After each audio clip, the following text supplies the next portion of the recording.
before he discovered his fiancée, Andrea, brutally murdered inside their bedroom closet. That's tough. It was a story that for many was hard to fathom. There should have been red flags all over their home, signs that something had happened, 6 voicemails hours? from friends, Check, I'm gonna let it play, but 6 hours? missing items. Your But girlfriend Chris or your Johnson boyfriend missed them all. or your husband or your wife Or sitting in the did closet unalive? That's tough. Hi there, I'm Kevin, and welcome to Just Thought Lounge. Today's case begins over 20 years ago under strange circumstances.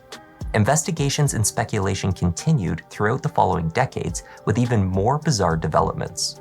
There's a lot going on in this case, and quite a few details of the story that haven't been fully fleshed out. Let's take a look. Let's get into it. All right, here we go. I gotta start hitting my elbow on my desktop, man. Me moving my mouse pad.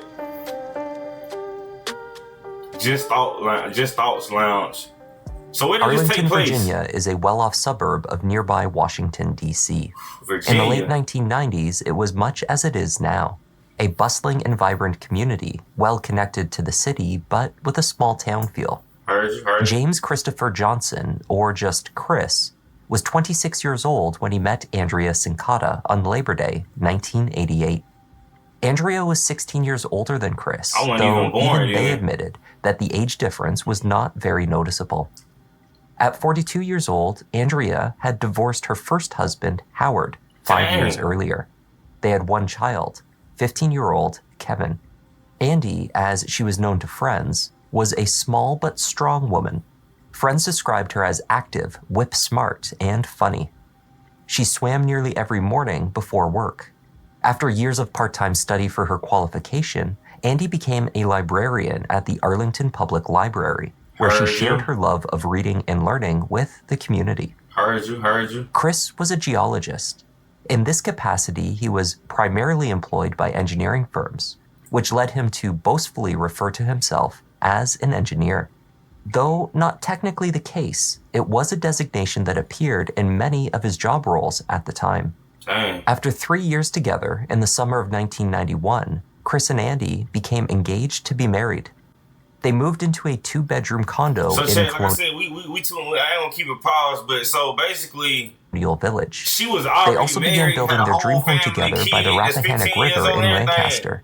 They called the But she half-built divorced structure them the beach house. and got with The him. couple were doing the work themselves, Dang. cutting logs and putting up walls. It was a labor of love and That's why I a say, y'all, make sure manifestation y'all of ready the before future y'all get that Chris married, and man. Andy were building together.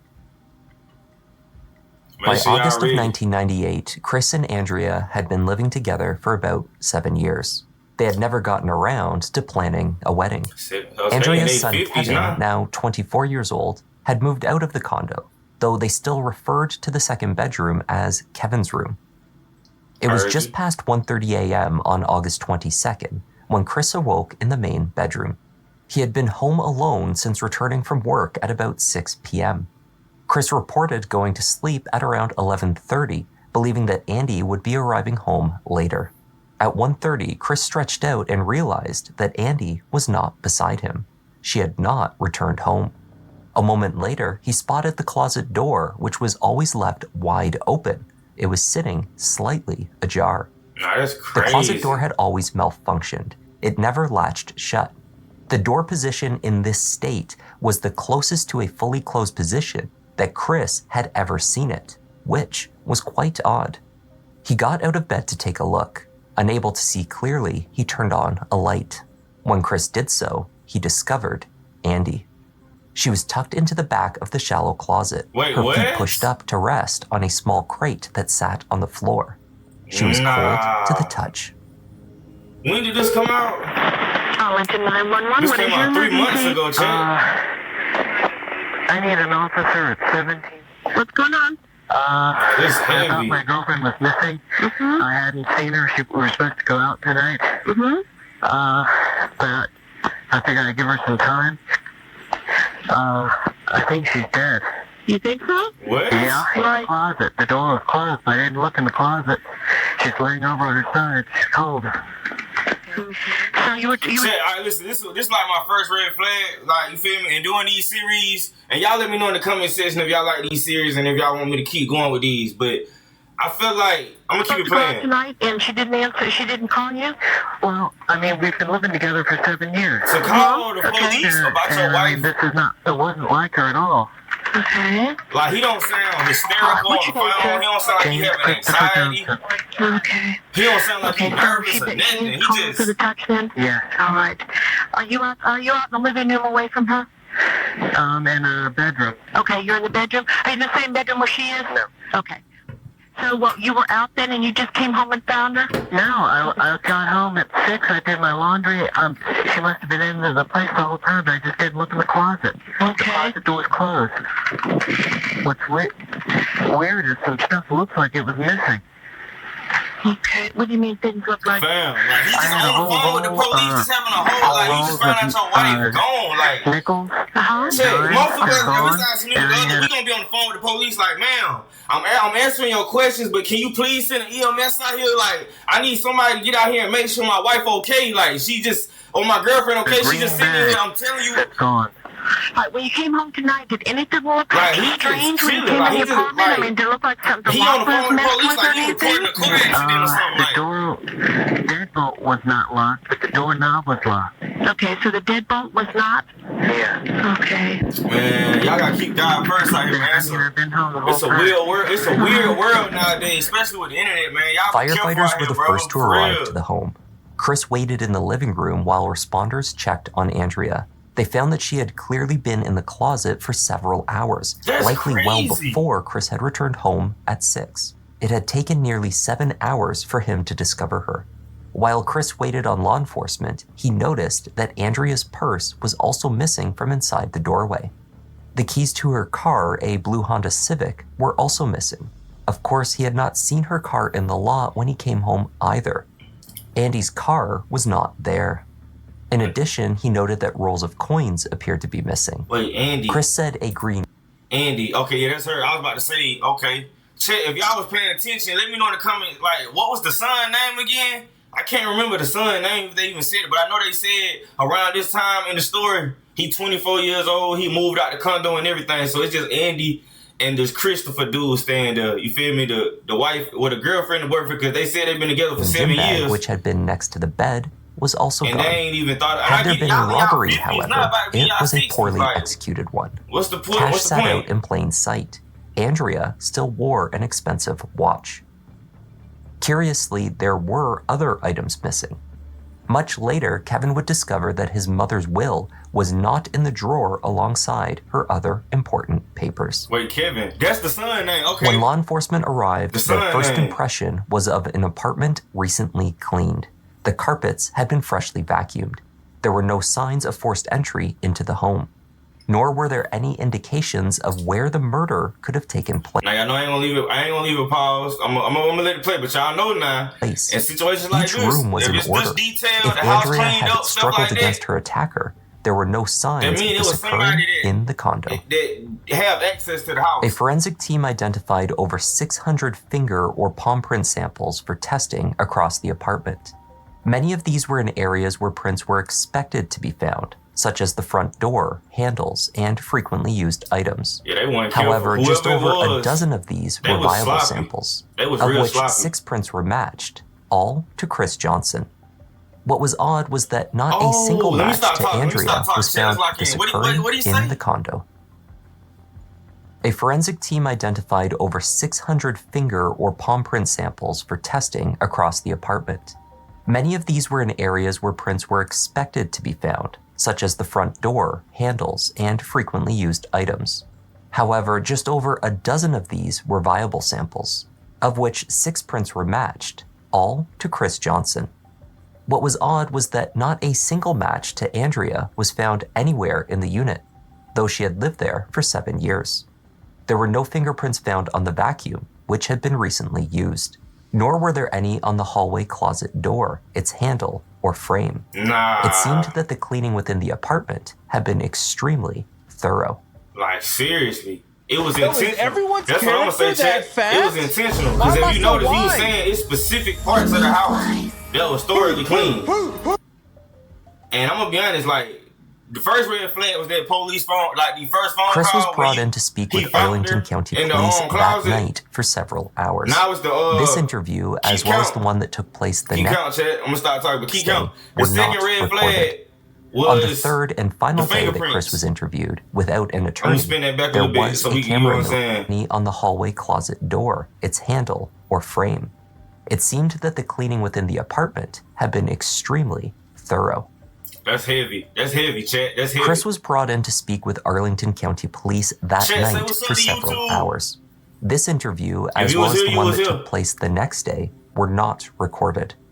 On the third and final day that Chris was interviewed, without an attorney, there was a camera in the room. At some points in the video, law enforcement inserted a square mask over a portion of the recording, censoring the computer screen. It's unclear why. Over the course of over 20 cumulative hours across 3 sessions in so many days, Chris outlined his movements from the day of the murder in great detail.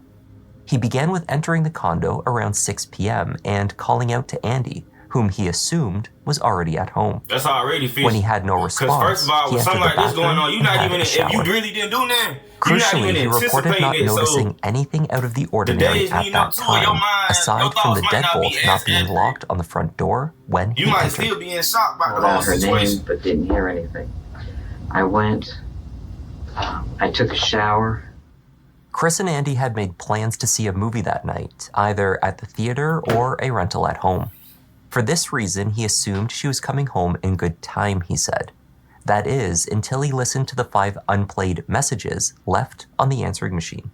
The machine sat next to a telephone directly to the left of the bedroom closet, its door ajar, with Andy inside. Wait, whoa, in Chris's written statement to police, he reported that it was while anything out of the ordinary at that time, aside from the deadbolt not being locked on the front door when he entered, his movements from the day of the murder in great detail. He began with entering the condo around 6 p.m. and calling out to Andy, whom he assumed was already at home. When he had no response, he entered the bathroom and had a shower. Crucially, he reported not noticing anything out of the ordinary at that time, aside from the deadbolt not being locked on the front door when he entered. Come on, bro. Without her name, but didn't hear anything. You walk in and your front door not locked properly, and your wife, your parent not there. Chris and Andy had made plans to see a movie that night, either at the theater or a rental at home. For this reason, he assumed she was coming home in good time, he said.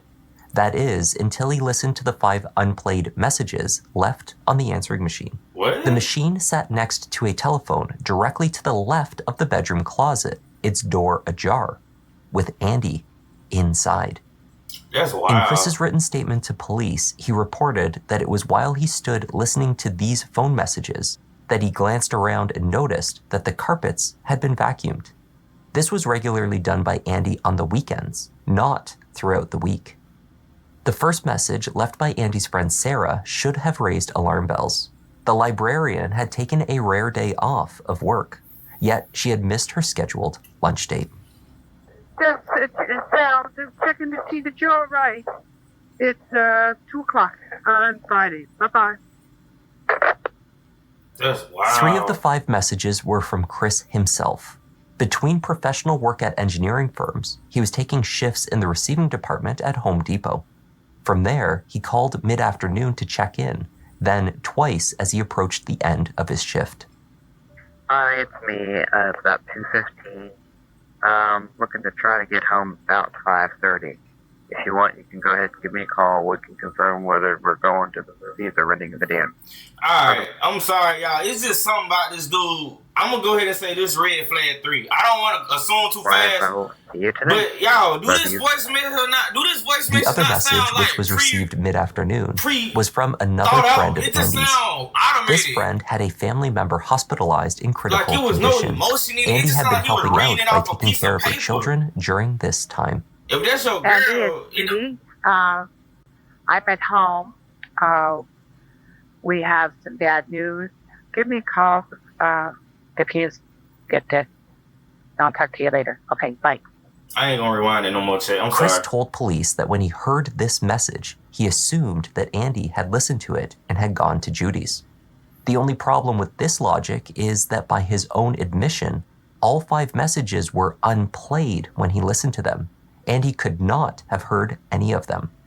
He later rang Judy, who was not at home, to see if Andy was there. He never called Sarah, who had left the message concerned for Andy's welfare at 2 p.m. After checking messages and having a shower, Chris began cleaning up. He tidied the front cab of his truck, throwing out old papers, he said, as well as several soda cans.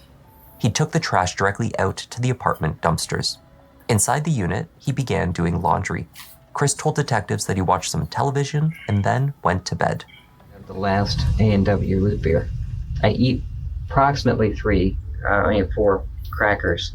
Then I lay down. I was gonna say, anybody who drank root beer, you can't trust them. I don't drink soda no more, but I was a big root beer drinker. And around that time in my life, I was very mischievous. I wasn't doing that like this though, Chet. Period. I look in the closet and I think I see something. I was just like bad in school and stuff, like getting expelled and stuff like that when I was in like crime middle scene school, photos show laundry baskets, the same as those Chris stated that he was using, sitting to the left of the closet door. All the baskets held it. I'm drinking my water, my infamous double cup of water, which is a blue one. Detectives hammered Chris repeatedly over how he could have spent so many hours in the apartment without noticing that a door which was never closed had been. Come on now. Like, I ain't gonna keep pausing this, y'all, but I gotta keep stopping it just to highlight those moments. The course of the time that you were home, you must have gone past that closet at least 5 times. It's at least. From your explanation to me. And you never noticed that the door was closed. No. But you woke up from basically asleep, but right away you noticed that the door was closed? Mm-hmm. Why was that? It's probably open about that much. Shit, look at how he is. Like, fam, this is somebody who realized their girlfriend is unalive. Like, even in the room, like, bro, he's not showing no emotion, no shock, no nothing. He just, a jar, or it's like he done already ran through this story a million times before he decided to make that phone call to this door police. would normally be back here. Like, come on, Chad, y'all gotta keep up with me, But baby. if this door was closed and you decided to open it, would this door go all the way back to that wall, or it would open 90 degrees? That the door sat slightly open and the closet itself was shallow suggests it may have been possible earlier in the evening to see Andy inside. It raised the question of how he stood next to the answering machine the moment when he claimed to notice the carpets had been vacuumed and not noticed the door. Chris appeared to struggle to recall where his gaze was focused at each point while in the room. And you get it, I get it. Like, sometimes, like, if you got a whole house, your whole house carpet. At one stage, explaining that he scanned the room carefully for his keys, but abruptly stopped as his eyes reached the closet. I'm not gonna say that's a little red flag, because when the carpet clean and it's like vacuum thoroughly, sometimes you can tell. I'm telling you. You can tell clean carpet, for real. Like, I don't know how to explain it, but if it's already kind of been dirty, my clothes up. You can tell like somebody vacuumed this carpet. Backtracking to that, and I put my clothes away, and then I looked for my keys because the door was unlocked when I went in, and I don't find my keys. Fam, I'm sorry, bro. Like, I hate to be accused of somebody, bro, but you don't look like somebody that just lost their girlfriend. And they trying to figure out what happened. Where I had been. Like, he looked like he just trying to run a scenario, fam. Like that, and I scanned across the dresser. I sort of stopped at the dresser and then moved over. Somebody that's innocent would be like, oh, listen, I want to answer your questions, but I need y'all to let me know what steps y'all taking to figure out what's going on. Because all y'all doing is just questioning me right now. Which is by the window. Like, he not. Chris was also asked to explain his decision not to use the phone directly next to the closet to dial 911, opting instead to go through to the living room, seeking another device, which was not charged, then to Kevin's room to make the call. 6+ hours and you didn't know nothing. It's an old rotary one where you click it 9 over and then you let it go and it clicks back. Yeah. And so I like the technology push button, so I very rarely use that one. What? Yeah, I went to the phone and dialed 911. Actually, I picked it up as like, It is an emergency, 911. Bro, hold up. Okay, see, now you, all right, that's red flag 4. I'm not letting this dude out the hook, chat. I'm sorry. I know y'all probably like, I don't know Zay. I'm letting you know. My spider sense is tingling. They've been tingling the last 16 minutes. I'm gonna say 20 seconds, but the past 16 minutes, my spider sense has been tingling about this Christopher dude. A picture of what had happened to Andrea was only beginning to form. Many details remained murky, and Arlington detectives at this stage were... Bro, you telling me your girlfriend laying in the closet after... Proceeding Bro, I'm talking about you on the phone with the police, like, aggravated, like, ma'am, can you please send somebody quick enough? You feel me? Like, you get mad if they ask you too many questions. And normally they'll be like, sir, can you please calm down? Tell me what's going on. Their focus on Chris Johnson appeared to be well-founded when the 33-year-old happened to spot Andrea's blue Honda Civic abandoned on the roadside while on his way home from the police station. Much like the apartment, forensic teams retrieved nothing of value in the car. It had been wiped clean of prints and DNA. They did find that the clutch was burned out, hence why it had been abandoned. The other missing items from the condo were never recovered. By Monday, August 24th, the autopsy report on Andrea Sincata had been completed. It concluded that Andy had died of strangulation. Bruises on her arms and elsewhere indicate... Okay, see, now we get somewhere, check. And I'm gonna be honest, the more you get through these type of investigations, the people be like, all right, we gotta look at all possible suspects, but everything is She also had an abrasion on her forehead, though this was not what killed her. And then the way they were saying it was no forcible entry to the crib. The report also found what was described in the investigative notes as an unusual pattern on the top of her right thigh. It was triangular in shape with a curved line on one side. Expert analysis comparing a pair of Chris Johnson's 9.5 sized New Balance sneakers, the pair he had been wearing that day, concluded that they were a match. The lab report stated that the likelihood that any other item caused the pattern was remote. Indeed, the pathologist concluded that the pattern had taken to the skin because it was damp. Andy had likely just been for a swim, or perhaps just out of the shower. Shit. Oh my goodness, this game is so exciting. You can select the dragon I'm not gonna lie. Should I choose a fire dragon or an And I'm gonna be honest, like, in this whole situation, I wanna know where the son is. Because at this point, they had to reach out to her son, like, hey, listen, I don't, we trying to get to the bottom of it, but we want to let you know. That Andrea's time of death was earlier that afternoon. That is, while Chris was at work. Aside from a short trip out for y'all don't think this dude did this and tried to go to work and act like he never happened, right? Fried chicken on his lunch break, which was verified. His time that day was fully accounted for by coworkers. They also had not established a convincing motive. According to Chris and others, the relationship was unremarkable. There were no open issues. Except Chris said there would be suspicious charges on his credit card. He eventually admitted to police to spending time on websites, pornographic ones, that Andy would not have approved of. This included paying $2 per minute on certain live cam websites. Oh, this guy's He developed an email. That's red flag 5, chat. Y'all see what I'm saying? My spider senses don't with fail at least me. One of these cam girls. As far as he knew, Andy was not aware of any of this. You give them like a credit card number, and they do whatever. Did you meet somebody in the chat room and meet with them? Did I meet them? No. I talked with a girl that I met on in the, they call it the Intimate Friends Network. This guy's having a midlife crisis and he's trying to rekindle his youth. He's trying to spark his youth up again. Fam, you almost 60, if not already 60. Like, what are you doing? Maybe 2. And then I know that the girl he talked to got a son. Do you even have any kids? With few strings left to pull, detectives decided to lie to Chris about the evidence they had against him, hopefully to elicit a confession. He was told that the autopsy placed Andrea's death after he returned home, and that they also had his fingerprints on her body. Based on these supposed facts, they said, there was no other explanation. He must be her killer. They did not reveal to him her cause of death. Did you already know that Andy was in the closet? Hey, don't lie, because we ain't going for that. You're sure about that? From what I know, yes. from what you know, fam. Somebody that didn't do this at all, bro, they'll be like, bro, did I do it? Is you serious right now, bro? Like, is we getting anywhere? Bro, I'm telling you, man, this guy is, like, it's like, I don't know, bro. Why are you defining that? Why are you kind of qualifying from what you know? Because what Detective Brennan and his partner said was that my fingerprints were on her body, and that her time of death was after I got home. That does not jive with what I believe happened. Bro. Okay, did you place Andy in that closet?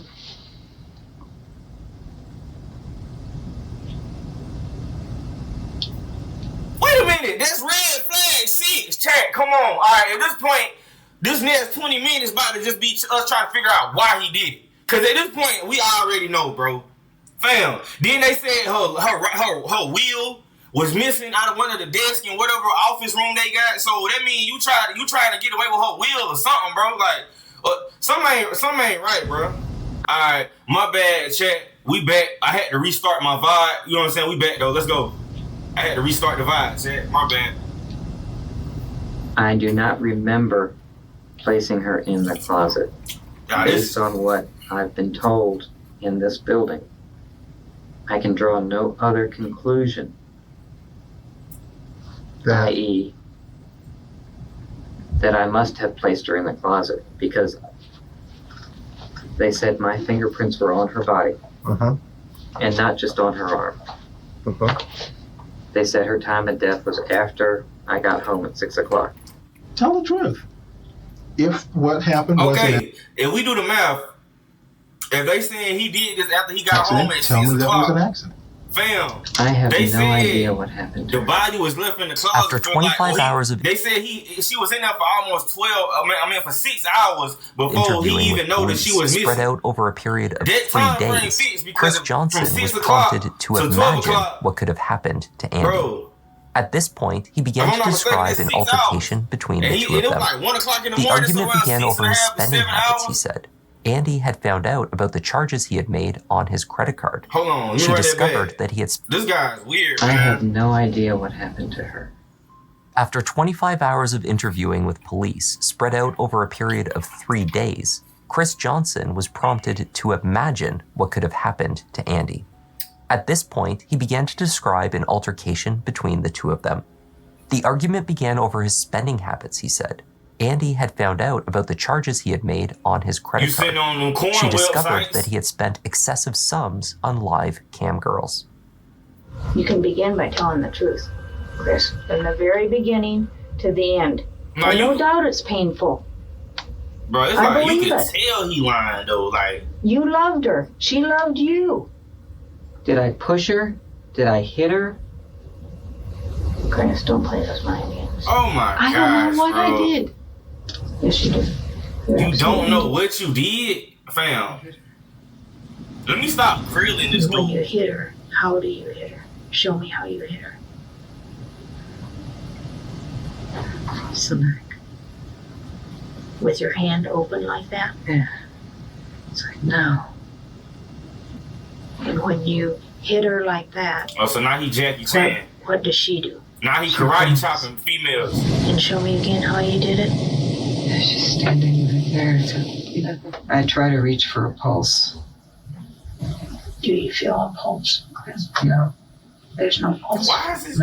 This in 4K. This video from like 2004 The altercation though. that Chris This described happened in may like have resulted in 2004. He the said injury 20 that years Andy ago. had to her forehead. Damage to her side could also be explained by her falling to the ground on her left side, as he described in his imaginative statement. What Chris's confession, later deemed his vision dream statement, got wrong was a key fact: how Andrea had actually died. He never admitted or even hinted at strangulation. Keep God first, y'all. It's an evil world out here. Keep Investigators God first. continued to speak to everyone in Chris Johnson's life. They found that while the self-proclaimed engineer was happy to divulge his online behaviors, he was less forthcoming with his offline pursuits. Police recorded speaking with a neighbor in the Colonial Village building who received flowers on Valentine's Day from Chris in both 1997 and 1998. What? He would also bring her cookies. Chris brought over a movie for them to watch while Andrea was in England helping Kevin move out flowers. I'm sorry, so he got a work girlfriend or some chick? Hold on, he got a work girlfriend? Or even hinted at strangulation. Investigators continued to speak to everyone in Chris Johnson's life. They found that while the self-proclaimed engineer was happy to divulge his online behaviors, he was less forthcoming with his offline pursuits. Police recorded speaking with a neighbor in the Colonial Village building who received flowers on Valentine's Day from Chris in both 1997 and 1998. Oh, so this is his neighbor. He would also bring her cookies. Chris brought over a movie for them to watch while Andrea was in England helping Kevin move out of a dorm. One neighbor reported that Chris would show up wherever she was. He knew where she worked out, and he knew she ran her own company. The notes also state that at one point, Chris was looking in her apartment. He was peeping in her windows. See, that's why I said, man. See, guys like this just make it hard for people like me to really trust people or even try to date, because girls see stuff like this. The police file also discussed at least one other date with yet another woman that Chris went on and never told Andrea about. With an airtight alibi and a largely uncorroborated confession, Chris was released and charges were not pursued. Fam, what? In the months and years that followed, Andrea's family, and Kevin in particular, supported her fiancé.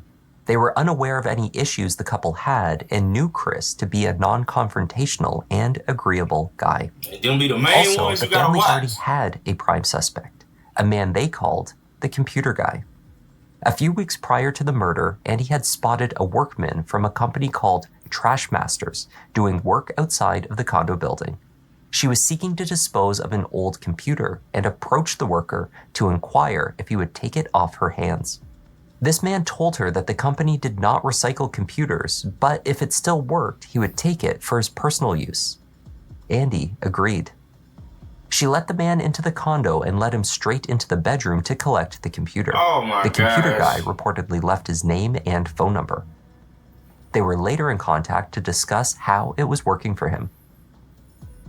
Arlington investigators tracked down the computer. Oh my gosh, so it gotta be a black dude. And I don't, but it's like, dang, bro. I don't want to believe he had nothing to do with this. And if the Christopher dude really ain't killed his wife or unalive her for GTA purposes, and he sat there and just made up this whole story like he karate chopped her like he was in the next Rush Hour movie, fam, he is a complete weirdo. Computer guy, a man named Bobby Joe Leonard. Bobby had a criminal record. Indeed, he was in custody for an alleged assault when investigators found him. He denied any involvement in Andy's murder and gave a DNA sample. Andrea's family was told that he was then eliminated as a suspect. Over the next 2 decades, the case grew cold. 20 The family years. hired a private investigator who also managed to track down Bobby Joe. In their view, he remained the prime suspect. Her son, Kevin Sincata, asked me to come in and look at this case because the case was going nowhere. At that point in time, the police had focused entirely on Andrea Sincata's fiance, Chris Johnson, who they lived together, and they believed he killed her, in spite of the fact he actually ended up having an alibi that was locked, airtight alibi, and in spite of that, they still had their eyes on him. This is so we're gonna act like he did not just admit that he hit her in her side, her neck, and she fell, or is this just information about them just getting in a police regular fight? misconduct. If he didn't do this, he did not properly is investigate the crime at all. They were so intent on making him guilty. Or proving that he's not guilty. They forced a confession out of him, which is what this is all about. They forced a confession out of him, a false confession. And then after he gave this false confession, they found out that Anderson Cotta was murdered while he was at work, so he couldn't have even done it. And then the case... Bro, wait a minute. I apologize, Mr. Christopher. What's going on, chat? This is a strange turn of events right here. He's just died right there. Shortly after Andrea's murder, Bobby Joe had returned to his home in Philadelphia, where he was arrested following an assault on his ex-wife. Oh my gosh, bro. Oh my gosh. Upon his release for this conviction, he was swiftly arrested and convicted again, this time for attempted murder. Bobby Joe had strangled his victim and dragged her into a closet. Eerily similar circumstances to Andy's murder. Wait, bro, what? Nah, gang, black people, we gotta do better than this now. Man. This crime, he received a life sentence. In 2018, a cold case detective looking into Andrea's case visited Bobby Joe where he was serving time at Wallen Ridge, a level 5 state prison in Virginia. Now, however, serving a life sentence with no chance of release, Bobby had a story to tell. Damn, you strangled your ex-girlfriend and put her in the closet. The same way a woman just passed away over a decade ago? Cause they said this was like a decade later. Unless I'm missing the time frame. Like, appreciate you giving me the opportunity. Come on, Chad, we gotta lock in. Hold on, I'm doing a reaction. To what you have to say. My only request is that please let me do it. Hey, say what's up to YouTube. You made the YouTube video. Hey, YouTube. Yeah, there's more dudes right there. Chat, lock in. All right, Mom. Bye. Bye-bye. All right.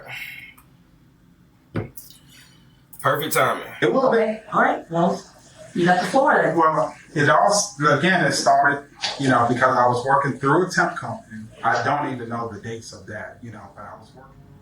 Bobby explained how Andrea had called him over outside of her building and asked about recycling the computer. After he took the device from her, he left his information, including his phone number, on a piece of paper. She called to follow up a couple of days later. During that call, she handed the phone over to her boyfriend, or husband, he said, because he knew more about the computer. It was this man that called him again a few days later. No. But that time, the man was asking personal questions. No. I gave her my name and telephone number. She... Check. It's like the red flags back on them again. Don't tell me y'all didn't try to do a conspiracy or y'all tried to do a hit.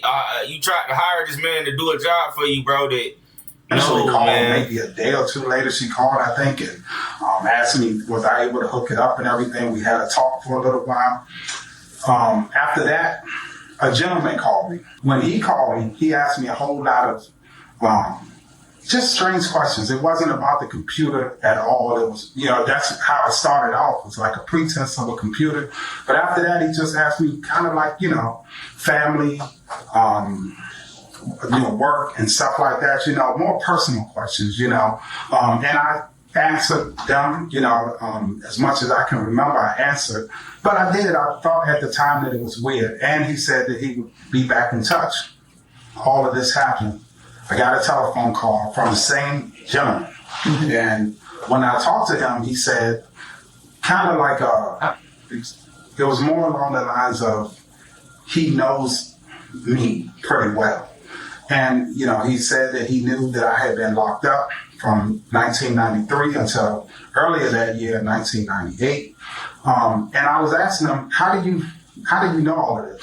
And if I'm not mistaken too, I think he told me that he was like an engineer of some kind. I'm not too sure, but I think he said that he was an engineer. But I asked him. So he running around telling everybody he an engineer to feed his ego.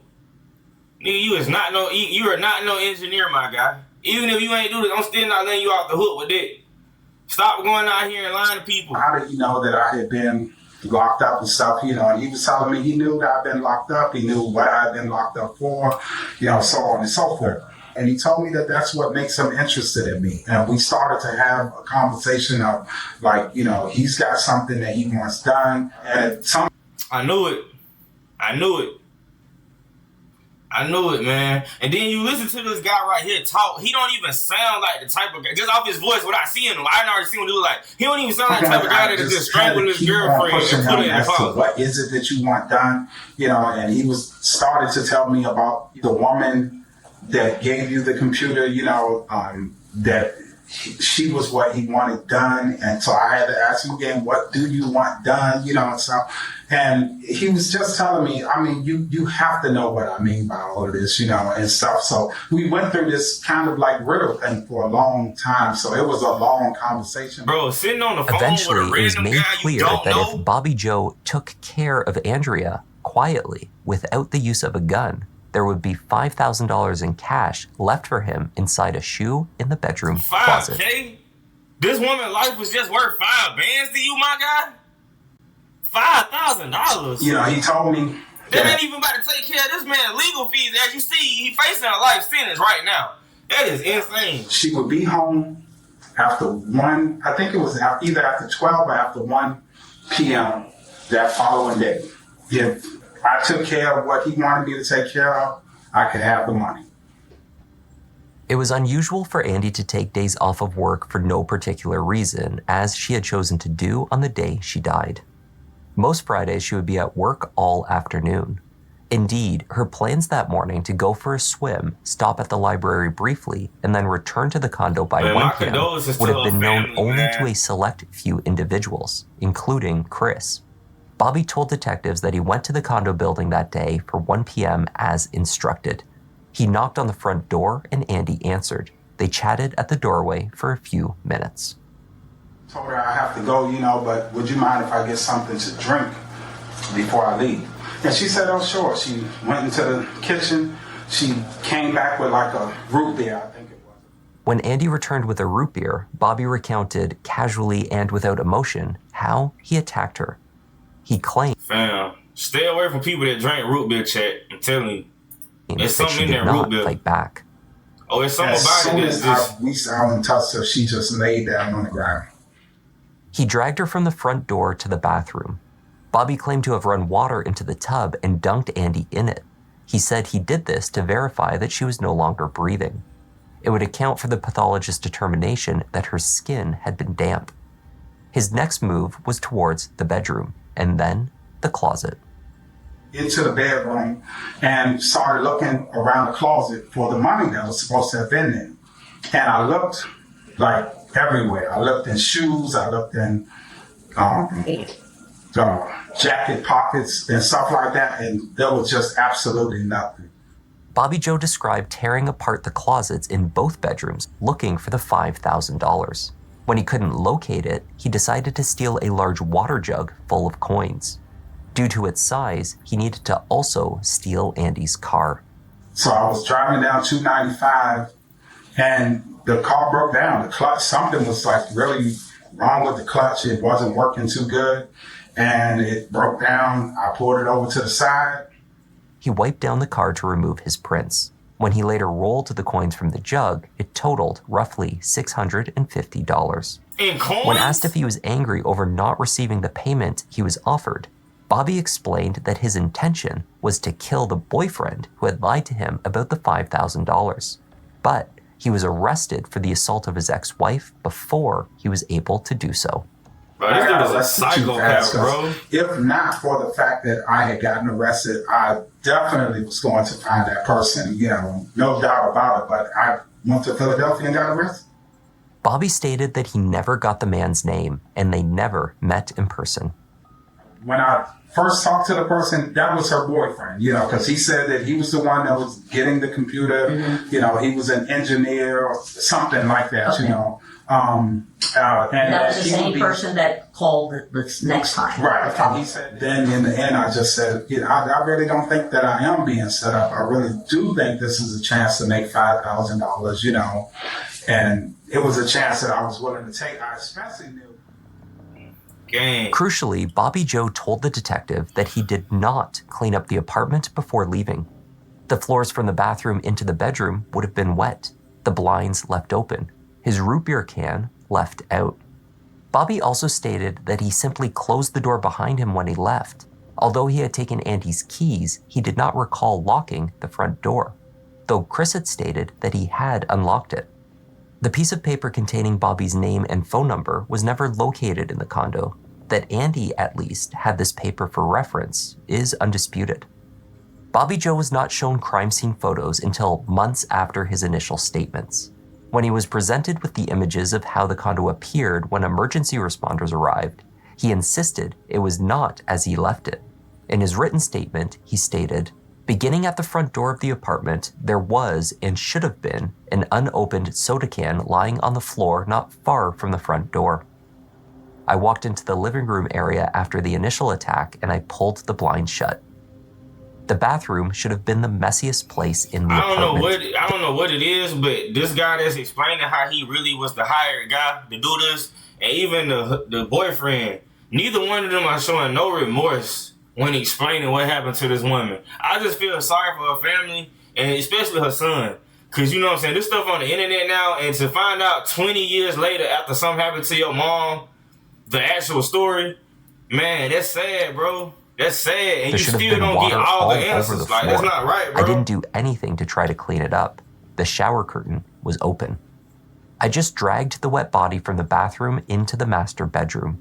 And then there's the closet in the master bedroom. No way was it as organized, clean, or neat as it appears in this picture.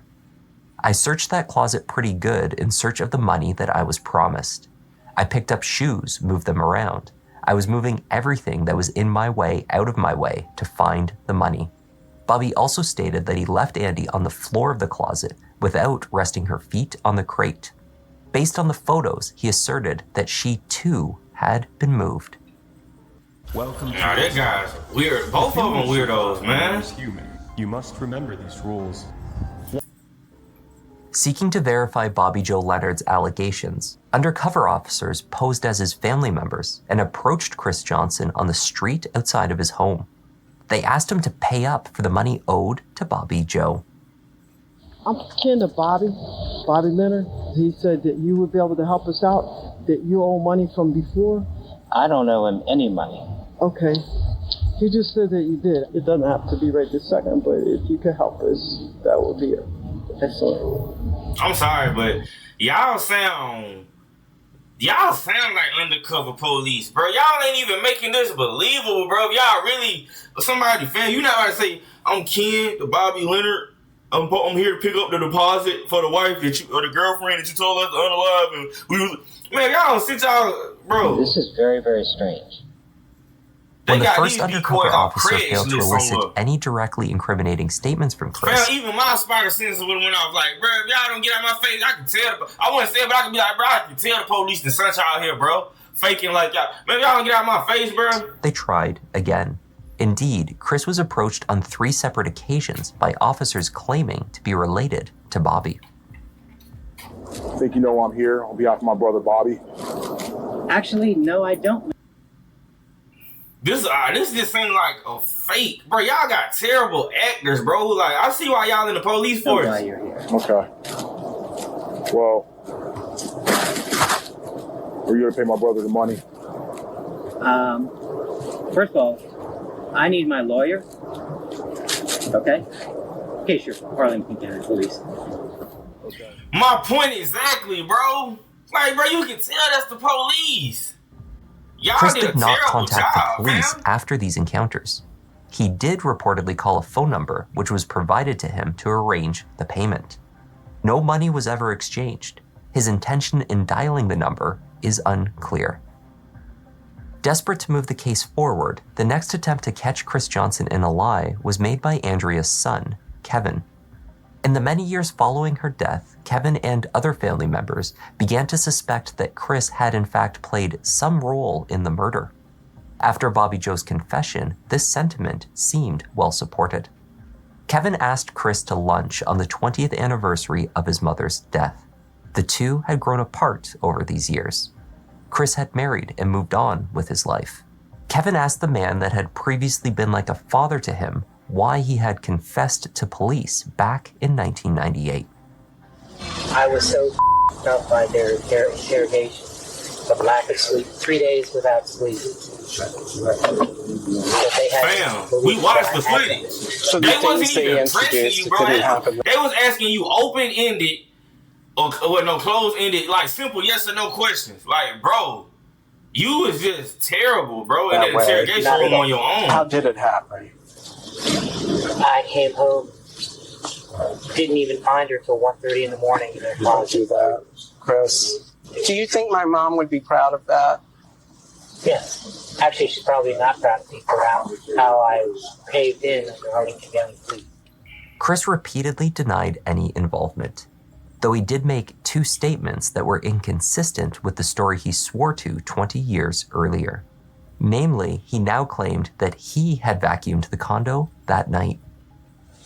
Did there come a point that evening that you did laundry? That evening, yes, I did do that. Did there come a point that you vacuumed? Yes. So Chris's second inconsistency related to the only potential motive that he could have had to want Andy gone, the beach house. She paid roughly $250 per month towards it, a larger sum back in 1998 than it would be now. Kevin had surmised that if his mother had discovered Chris's online activities, she would have considered it a betrayal, tantamount to cheating. If this was the case and they had a blow-up argument, Andy was in a position to kick Chris out of the condo that she owned and then also make a claim on half of the beach house. Indeed, Andy had stated in an email to her cousin only a few weeks prior to her death that if they ever split, she would hope that Chris would buy her out of her half of the beach house. 20 years on, Chris claimed that Andy was not paying any money towards the house at all. Liar. Part of the money she was giving you toward the beach house was going to that. What money did she give me for the beach house? My understanding from the time is she was giving you between, this is rough, $300 and $400 a month toward the beach house. No, not a bit. Not a penny? Yep. In November 2021, 59-year-old James Christopher Johnson was arrested and charged with his former fiance's murder. He went to trial in 2023. The case against Chris was relatively weak. It largely rested upon the testimony and trustworthiness of Bobby Joe Leonard, a man so comfortable with lying that he believed polygraphs did not work if the person taking it, such as himself, simply didn't care much about admitting to killing people. With the evidence available, it seemed that one of two scenarios were likely to be true. Wait, what? The first, that Chris Johnson was a criminal mastermind or an incredibly lucky killer. He had successfully hired a hitman without divulging his identity or paying him. He thoroughly cleaned the crime scene, leaving no direct evidence of who committed the act or his own culpability. Perhaps most unbelievable would be his ability to provide a confession to the murder in such a way that multiple experts... I know y'all probably thinking like, man, I don't believe that with somebody, but I'm gonna be honest, like, guys, you could tell, like, you could look at certain people and you could tell, like, man, if I just say the right number, like, I know you would do it, you feel me? And he was just playing on that dude, you know what I'm saying, situation and circumstance. Like, he can look at that dude and tell, like, man, and this is back in 1998, you feel me? If I'm not, no, 2004, so this is years ago. No, I think it was 1998 when they said this. Either way, you feel me? $5,000 is a lot of money back then. That's almost like $50,000. You feel me? So if a white guy tell you like, I got $5,000 for you, just get this job done real quick. Man, he was playing like he asked the right black guy. Some black guys look at you like you crazy. He asked the right black guy that question. You feel me? So and then he already knew like I'm not gonna pay him. I'm gonna get away with it. Like fam. The fact that he was willing to do that for $5,000, the fact that you offered him $5,000 for that and you didn't pay him, it just shows both of y'all character, man. Y'all would later deem it a textbook example of a coerced and false admission of guilt, therefore spoiling the case that was being built against him. The second option was that Chris was an unwitting accomplice after the fact. If Bobby's statements of how he committed the murder and left the apartment are even partially true, Chris's actions when he came home that night helped to cover up the crime. At trial, the defense argued that the Arlington police bungled the investigation. They proceeded with blinders on, focused only on Chris Johnson. Shit, if y'all remember at the beginning, like, they was kind of concerned about why the apartment looked so clean. It was vacuumed and everything. And then the dude, Christopher, said she normally vacuumed on the weekends, but it was just a normal random day. It was vacuumed. Then you confessed to her son over 20 years later that you vacuumed her house and you did laundry. Come on, gang. It is unclear if the trash was searched for the items Chris threw away that night, such as the root beer can, Andrea's will, and the paper with Bobby's name and phone number on it. The vacuum bag was not opened until trial. When it was, it proved to be uninformative. The defense further argued that Bobby Joe was motivated to claim that the killing was a murder for hire by promises of a lighter sentence and transfer to another prison. Ultimately, he did not benefit from his testimony. He was already serving a life sentence without parole, and the death penalty in Virginia had been abolished by the time he took the stand. He had a transfer to a more desirable institution approved at the time of his testimony, but due to his guilty pleas in Andrea's murder, he no longer fit the criteria and the transfer approval was revoked. This actually left him worse off than if he had stayed quiet. Regardless, Chris's defense team successfully argued that Bobby believed he would benefit from his testimony. The cold case detective had told Bobby before his confession that she had helped out murder-for-hire defendants before, should he have anything to say. In addition, Chris's defense argued Bobby didn't need the promise of a payment to commit murder.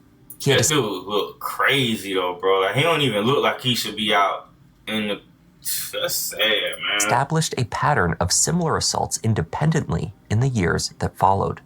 Though these crimes all included a sexual element, in Andrea's case, nothing of this nature occurred, so it was questionable whether this could have been his motive. Yeah, all of this because she tried to get rid of a computer, gang. Like, she wanted them to dispose of it, and he said, I'll take it for my personal use. Gang, if she just went on about her business and never said anything about that computer, bro, she'll probably still be alive, bro. They'll probably be broke up, but she'll still be alive to this day with her kids, grandkids, all that, man. It seems the Commonwealth of Virginia also failed to argue that Chris had a convincing motive. It was revealed at trial that he independently owned the land where the beach house was being built.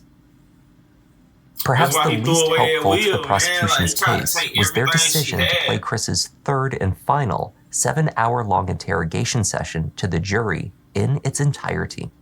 Jurors watched while the police repeatedly lied to Chris about the facts surrounding Andrea's death, leading up to his bizarre dream vision. The jury did not believe Bobby Joe Leonard, and they were appalled by the interrogation tactics used on Chris Johnson. Their deliberation was shockingly brief, taking less than an hour. When they returned, they found Christopher Johnson not guilty of the murder. The jury foreman later told the media that the short discussion in the jury room centered around how the case had even been brought against him to begin with. Shortly after the verdict, Chris filed a lawsuit against the cold case detective for malicious prosecution, claiming that she lied to a grand jury in order to obtain an indictment. The lawsuit claimed that she told jurors that Bobby Joe Leonard identified him by name, which he did not. The convict did, however, clearly state that it was Andrea's boyfriend who he believed he was speaking with. The lawsuit was eventually dismissed with prejudice. That's wild. We're gonna hear what the son got to say. A guilty verdict to know the truth about what happened to my mother. I'm obviously saddened and disappointed, but I accept the result. That was the strange and tragic case of Andrea Cincotta. Thanks for joining me. I'm Kevin. This is Just Thought Lounge, and I'll see you in the next one. That was heavy, chat. I'll see y'all in the next one, though.